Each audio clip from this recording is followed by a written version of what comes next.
A symbol of the university and the region, Northwest Missouri State's administration building is historic in many ways. But Northwest grad student Jason Williamson wants to go one step further and give the building national recognition by nominating it with the National Registry of Historic Places. That's the first building they show you. It's the center of the campus, and everything's grown out from there.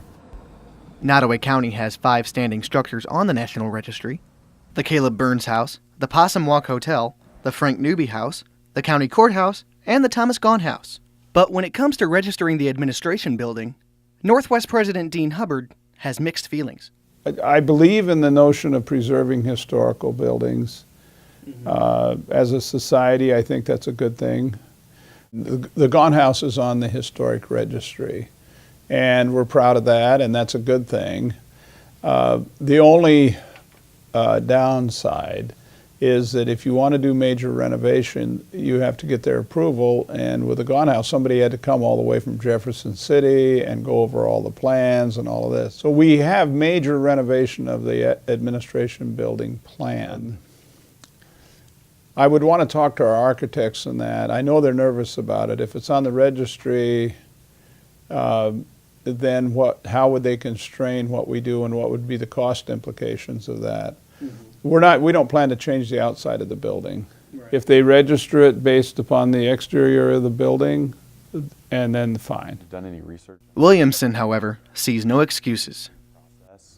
But there's actually three ways that you can nominate a building for significance. Okay. So the first way is that it's a historical trend.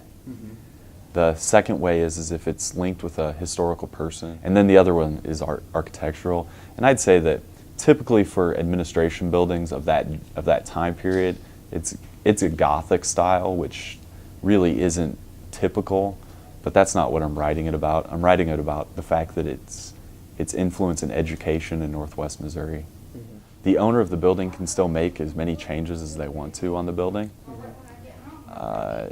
Now that's going to change the tax. If it's a privately owned thing, then you can get tax breaks and you can get funding from the state or from federal agencies to make changes to the building.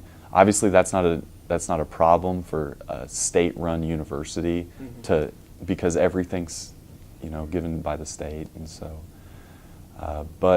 And then there's also a way that if it is changed too much, then people can write a nomination asking for it to be taken off the National Registry.